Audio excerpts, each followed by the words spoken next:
Well, news is that Ezekiel Elliott turned down his offer.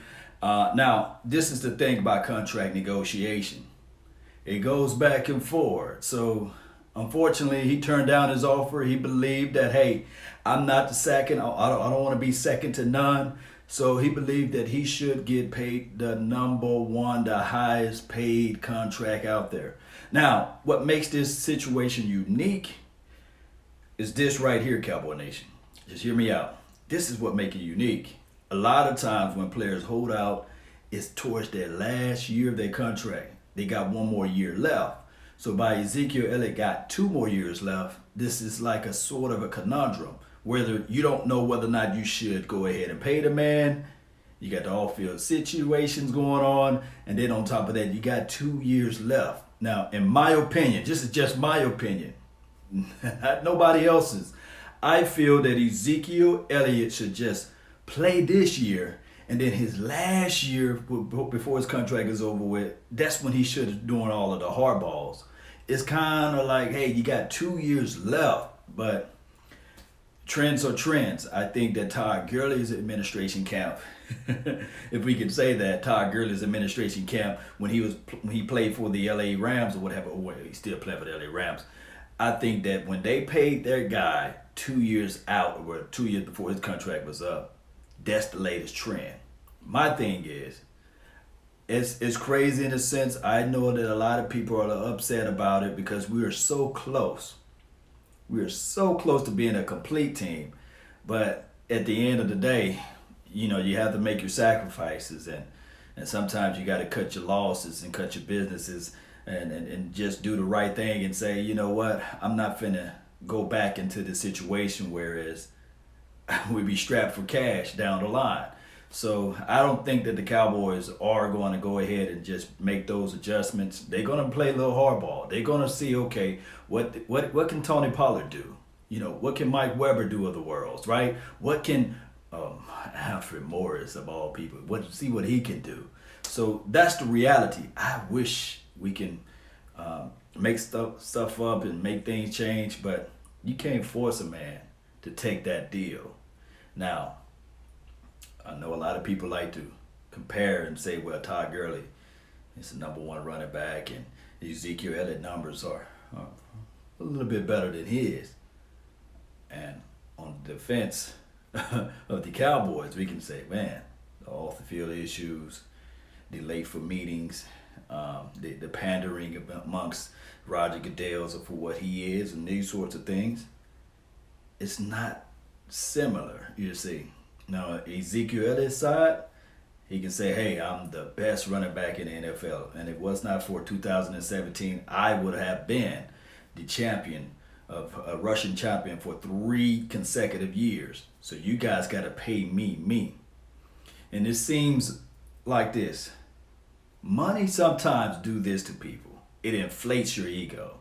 And a lot of times, I'm not saying because Dak Prescott have yet to get paid, Amari Cooper have yet to get paid, but they out there in practice, they out there in camp. Those are 2 different situations. But what I'm saying, Cowboy Nation, is that money inflates your egos. And now that you have this big ego, boy, you can only imagine. Shout out to you, Savage Time, for making a donation to help grow the nation. But you can only imagine when you put more money in a pot. Woo-wee! I'm telling everybody, the Ezekiel Elliott is the bell cow. He's the end-all, be-all to this team. Maybe Jerry Jones can say to himself, I'm going to reach deep down in my pockets and pay this guy. But the truth of the matter is that running backs, they don't last long.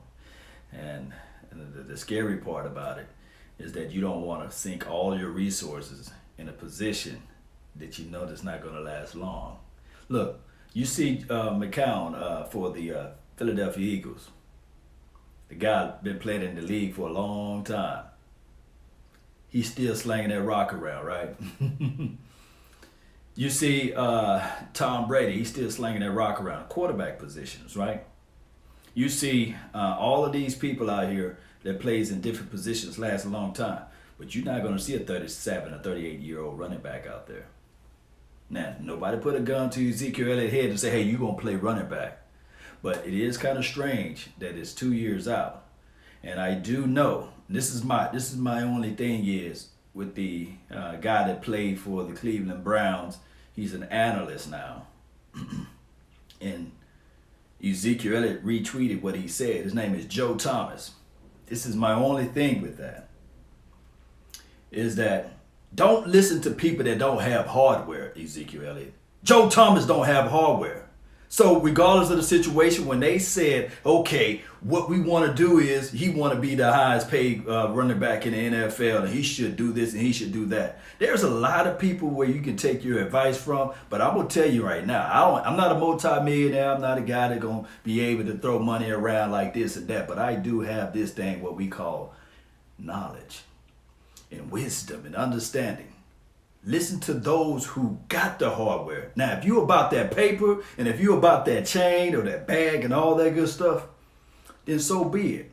But if you about this team, then you'll look at things like Jalen Smith. You'll start thinking to yourself, how can I get more money from the outside versus in? You see, you start investing. You see, like I invest. I make money in my sleep because I understood that, hey, remuneration for the nation is good. But I can't make it if I don't invest it. I'm not saying that Ezekiel Elliott is not, but he need to understand that if you invest in the Cowboys, I'm telling you, baby, you will be set for life. But it is what it is, man. What's up, man? Really appreciate you guys. I cannot wait to go out there to I'm thinking, oh man, my mind is everywhere. I can't wait to go down to Arlington and be at the game. We're gonna leave in about 40 minutes from here. We'll be live like 95 at the game. Let me know of your thoughts. Let me know of your opinions of Ezekiel Elliott. Should the Cowboys say, man, 2 tears in the bucket, pluck it. I'm going to go ahead and reach into my pocket and make this big move, this money-making move. But negotiations meant to be this rough. They meant to be rugged. They meant to be nasty. And it's just what it is. That's the reality of it. When you are in a negotiation deal, I guess it's always best to deny the first deal that's on the table. Maybe he want $10 more, you know, or maybe he want $20,000 more. Maybe he want 16 million more. Who knows? All right, let me see if I can read some of you guys' comments. Ezekiel Elliott traded to the Houston. That would be a good deal. I don't know. I don't think Ezekiel Elliott character. I don't know. I think.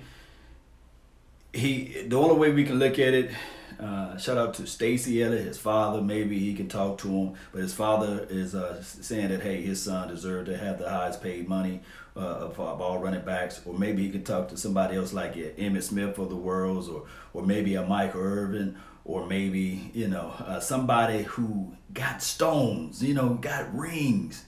I don't like the fact that, now, I'm not throwing shade all the way at Joe Thomas, who played for the Cleveland Browns, but he never won anything. He don't know about winning. He know about getting that paper, which is cool, but he never won anything. He's best in his position, but one can argue the fact that if he had allocated some of his resources a whole lot better, maybe he would have been able to get out of that situation that he was in. But my thing is, when you listen to people who have not won anything, you become who they are. That's just what it is. That's just what it is. Oh man, Zeke tried Mexican food down there. He coming back. I left my butt off. Are you going to the Star Monday? I might go to the Star Monday. I'm gonna look at my schedule and see how things gonna work out from there. Trade to Miami for Magic Fitzpatrick. Nah, that's not an equal trade. And think about this. There's 2 sides of the trade. For one, the other team gotta have the resources available to pay Ezekiel Elliott the money that he's demanding. And then on top of that, they have to fork over us some draft picks. Now, I don't believe that this article that I went over earlier this week, they were saying that 3rd round draft pick for Ezekiel Elliott. I said, man, they must be flying kites over there on that article. I don't think that I would even move for a 3rd round draft pick for Ezekiel Elliott. No way. I wouldn't even flinch at that. Now, to me personally, you hold the rights to Ezekiel Elliott. He got 2 more years left on his contract. If you want to get dirty and grimish with it or what have you, you use him as an insurance policy. You keep him on the team. You won't trade him until a deal comes out there that you know for sure you can't refuse. You hold his rights for 2 years. one can argue the fact that you hold his rights for at least 4 more years if you really want to get down and dirty and grimish like that. That's just the reality of it. Ezekiel Elliott needs to fire his agent.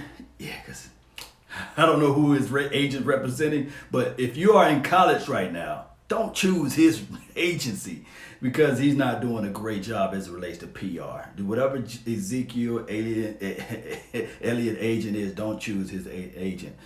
He turned down money. Yes, he did. All right, Cowboy Nation. Jones have... Jones have done everything for Ezekiel Elliott. I agree. I flat out agree. I know it's hard for us as fans to be on the owner side because from a fan's perspective, we 9 times out of 10 leaning towards the player, right? We know that the player are not getting a fraction of what the owners are making. The owners are billionaires. But we do know that there's this uneven system where it relates to salary cap that was put into place by our owner, who pretty much started most of this thing called salary cap, Jerry Jones, was put into place so that everybody can have an even keel, and then on top of that, so that everybody won't be reaching into their pockets, spending their own resources. But I will say this, and the reason why I don't like the salary cap, because you don't get the full flavor of paying the players of what they're worth. I think that Jerry Jones, if it was not for a salary cap, he'll reach into his pocket to pay Ezekiel Elliott the high dollars. But the problem is that then you have people from Cincinnati land, you have people from New Orleans, you have people from Florida saying, hey, I want to go play for the Cowboys, and Jerry Jones is going to pay them.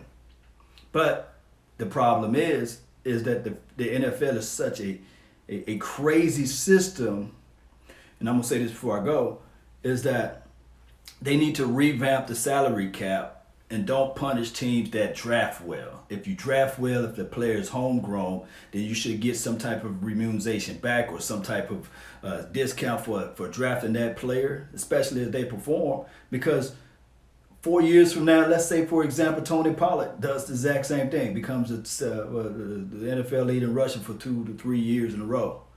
And he said, well, I'm going to sit out because I deserve Alvin Kamara's money, or I'm going to sit out because I deserve Saquon Barkley's money. You see?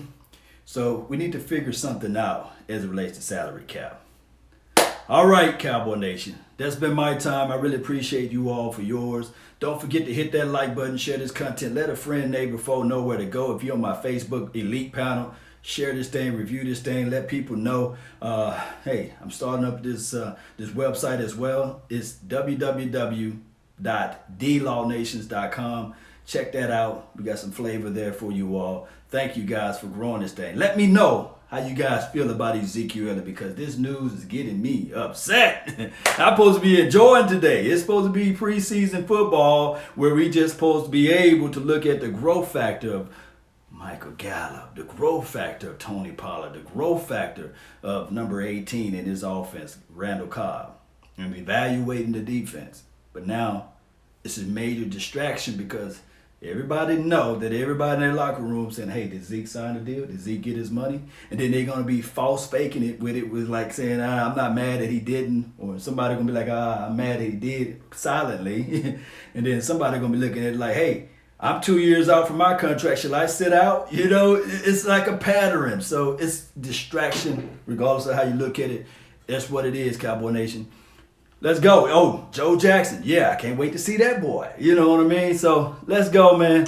Zeke did not sign. He turned down his deal. Let's go, Cowboy Nation. Let's go. I'm talking to somebody in the chat box. Let's go. Peace. I'm out.